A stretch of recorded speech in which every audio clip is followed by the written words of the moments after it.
going on, everybody out there? What is happening? Once again, what's good on the internet? What's good in life? Name's Akeem Balaam. Hopefully everybody's doing good out there. Starting to get hot outside. Is it or is it not? Yeah, it certainly is. So hopefully everybody is staying very, very, very hydrated. My favorite drink to drink is water. I'm not really all that much of an alcohol drinker or anything such as that. My favorite thing to drink is water. So definitely is something to, to keep in mind, especially if one is, baking out here in this hot, summer sun. It's late May, about to be June.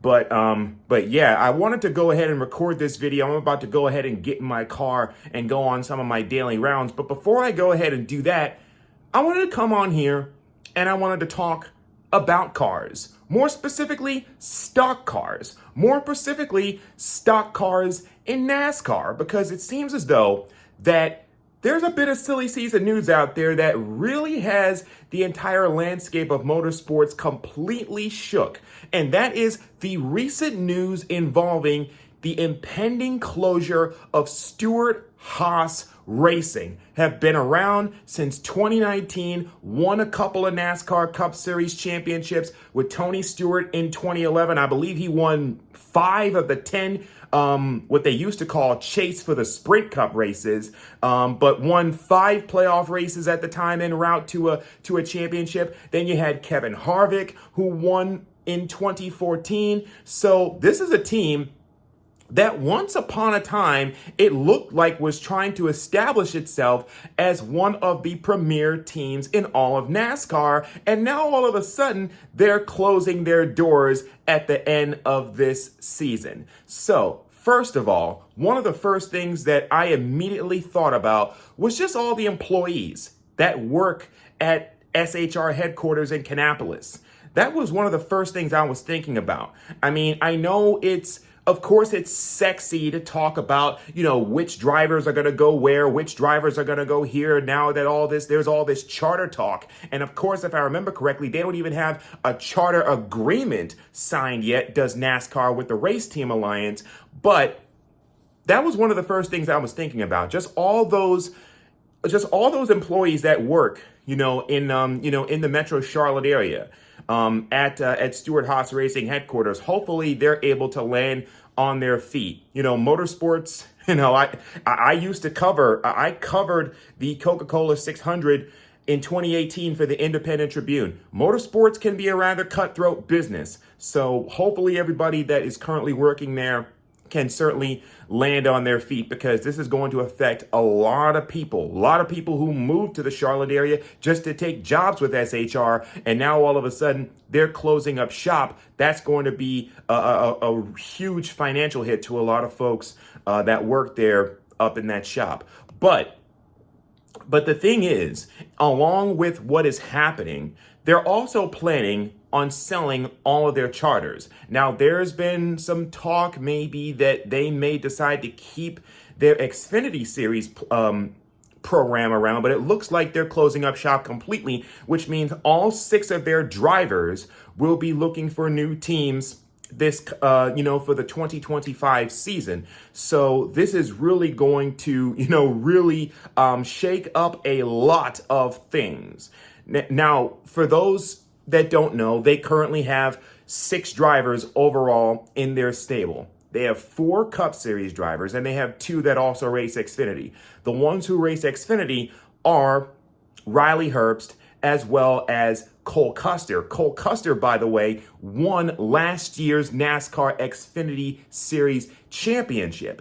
And the 4 who currently race at the Cup level for SHR are Josh Berry in the 4, Chase Briscoe in the 14, then you got Noah Gragson in the 10, and then Ryan Preece in the 41. Preece has really struggled in Cup, so it looked like that he could very well be the odd person out. He could very well go back to maybe doing, he could very well be demoted potentially to either Xfinity or trucks. So it seems as though that he's the odd person out. I've been reading a lot of stuff that may very well link Chase Briscoe to the Wood brothers, because they race in a lot of Penske equipment. So Ford, by the way, they're a Ford partner.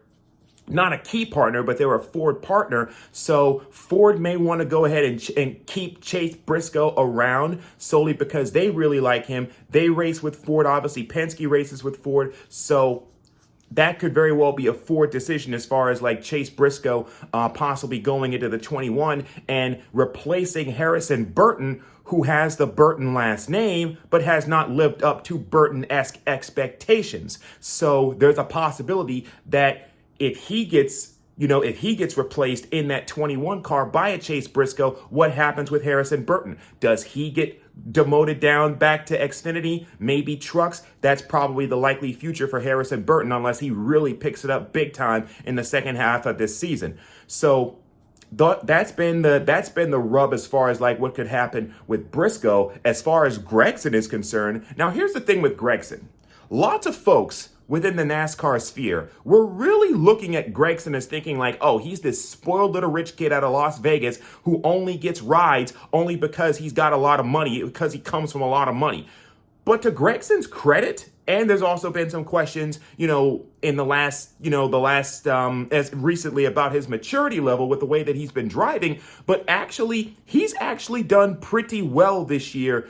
In his first year at the Cup level, wouldn't be able to make the playoffs currently with where his standing is, but he's actually shown flashes of potentially, getting somewhere, maybe being that, that next big thing in NASCAR. So Gragson, it seems as though from what I've been reading, it seems like that maybe he's been linked to Richard Childress Racing, which is a key partner of Chevy. Maybe they add a third car. If Austin Dillon indeed decides to retire, maybe they slide him into the 3. So Gragson has been linked in a lot of ways to Richard Childress in more ways than one. So that leaves Riley Herbst. That also leaves Josh Berry. And I've been seeing a lot of stuff about maybe Riley Herbst possibly being another odd person out. Maybe he goes back to doing, maybe he puts more of an emphasis on what he's doing Xfinity-wise. Berry's been linked to Front Row. And they currently have to fill 2 seats because McDowell is leaving. I believe he's going to Spire, if I remember correctly, Michael McDowell. So there's a possibility that maybe, just maybe, that he could very well go over to Front Row. Maybe Cole Custer, maybe he goes to Front Row as well. So lots of stuff definitely going on as far as what could happen really with all of these drivers. So it's it's definitely interesting. They call it silly season. They call it musical cars for a reason in NASCAR circles. Now, here's one of the interesting things that I was thinking about last night as I was thinking about this. It seems as though that a lot of this really happened because the Haas and Stewart-Haas really were not interested in really feeling, a NASCAR business operation anymore. Gene Haas has, really has a lot of stake. He really has put a lot of eggs in the Formula One basket. Tony Stewart is married, and because of that, he's really all into NHRA and drag racing right now all of a sudden. So it really was a matter in more ways than one of the possibility that really they were going to leave just because they had interests in other areas. So it's kind of, so it definitely stinks from that perspective. But when you think about it from the bigger picture, this was probably something that was going to happen when you think about it. The first thing that really, I think, set a lot of folks up was just the overall performance of Stewart-Haas and the fact that it really has not been up to par. I mean, I know that, they had, the last year's Xfinity Series champion, but of course, Cup is where the big bucks and the big sponsorship money happens. And when Kevin Harvick, when Kevin Harvick had retired at the end of last year, not only was, because really he was carrying that Stewart-Haas operation, his retirement not only left a big hole in Stewart-Haas's operation as far as performance is concerned, but that Busch Beer sponsorship, they lost that too, because that went over to Ross Chastain and Trackhouse. And it's interesting that I mentioned Trackhouse because what has come out, and Front Row has already come out and said that they're purchasing a third charter. But the rub has been that 3 of those 4 charters are going to be purchased, one each, by Front Row, 2311, and Trackhouse. So that would be a key Ford partner team in Front Row, a key Toyota partner team in 2311, and a key Chevrolet partner team in Trackhouse. So, and we know what Trackhouse is going to do with that third charter. They're gonna slide Zane Smith into one of those rides, because right now Zane Smith is a Trackhouse driver who's currently driving Inspire equipment. Trackhouse and Justin Marks, they don't want Zane Smith driving in a Spire car. They want him in a Trackhouse car. So we know what's going to happen as far as that's concerned. It's murky what could very well happen as far as the 2111 side of things. What could happen there? Who are they going to put in a third car alongside Tyler Reddick and Bubba Wallace? So so that's definitely something. And then there's the whole Front Row aspect.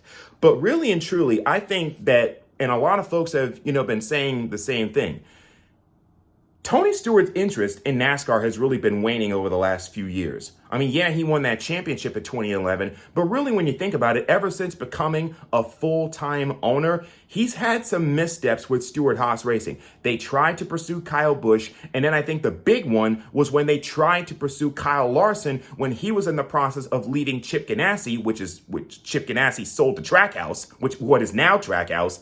So it's one of those situations that when you think about it, them not being able to pursue Kyle Larson because of input from Ford really was a huge factor in Tony Stewart thinking, you know what? If I can't get the drivers that I want, why does Sam Sill am I still here? I have nothing left to prove. I built something here with Stewart-Haas Racing. I won a championship. I have nothing left to prove. I'm one of the greatest drivers of all time. I have nothing to prove. Let me live out my life, pursuing other interests, going into drag racing and just see what he could do with that. Now, what I also wanted to mention before I get out of here is, so we know that 3 of those 4 charters, it looks like that 3 of those 4 charters are going to, according to reports, 2311, which is key partner Toyota, Trackhouse, which is key partner Chevy, and Front Row, which is key partner Ford. In fact, Front Row, because of the performance that they've had this year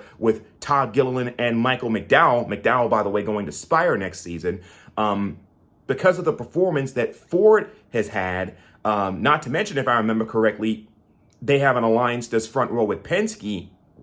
It's one of those situations that when you think about it, the performance of Front Row has actually been better than the performance of Stewart-Haas. So that's definitely something. And if this report from Jordan Bianchi out of The Athletic is true, it means that NASCAR is going to start to cap teams at 3 charters while grandfathering in Hendrick and Gibbs, who have 4 charters already because they both have 4 cars. Hendrick, of course, they have the 5, Kyle Larson, the 24, William Byron, the 9 of Chase Elliott, and the 48 of Alex Bowman. JGR, they have the 11 of Denny Hamlin, the 19 of Martin Truex Jr., the 20 of Christopher Bell, and the 54 of Ty Gibbs. So both of them would be grandfathered if that ends up being the case with this new charter agreement, which, by the way, still has not been inked between the teams and the sanctioning body. So that's certainly something. But one of the things that I was really wanted to just hone in on before I get on up out of here, what happens to that third charter? What happens to that third charter? And this, I think, is very interesting because with all this talk about where all these charters could go, Ford would love an input on where that 4th charter would go. And on paper, you would think that it would go to RFK for several reasons. Number one, RFK, Roush Fenway Keselowski, is a key Ford partner team. They have 2 cars now, the 6 of Brad Keselowski and the 17 of Chris Buescher, both pretty damn good race car drivers. So they have 2 cars.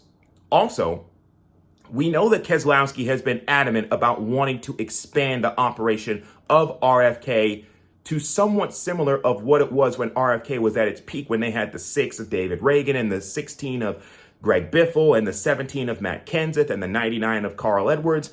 So they really want to bring Roush Fenway Keselowski, which was Roush at the time. Then it became Roush Fenway when the Fenway Sports Group out of Boston acquired it. And now it's RFK, Roush Fenwick Keselowski. So that's something that they really want to do. And then on top of everything else, if you're RFK, you're probably thinking, all right, Penske has 3 cars. They have the 22 of Logano. They have the 12 of Ryan Blaney, last year's Cup Series champion. In fact, the last 2 Cup Series champions are both Penske drivers. Logano won in 22, and then you have the 2 of Austin Cindric.